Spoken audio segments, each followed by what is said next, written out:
maikana amin'izay voasoritra hoahy vonona ankatony sitraka tsy eriko fa minery ny fanahy ny fiainako ankiniko aminao ny hoaviko eo ampelatanana yanamala liza everanay amin'ny fo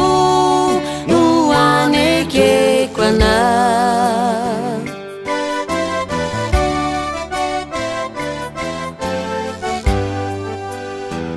na metina tsy mety ny atao yanamala liza everanay sakanosy utanteraka situ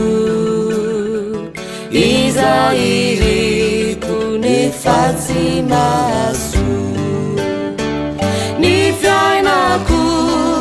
ankiniko aminao ny hoaviko eo ampelatanana yanamala liza everanay amin'ny fo no anekeko anay Andriamanitro tsy ho anay rery anesany fa na iza mandray zao izy zao dia ampafantaro azy fa ianao mahalala izay hevitra heverana azy dia hevitra ahatonga fihavanana fa tsy loza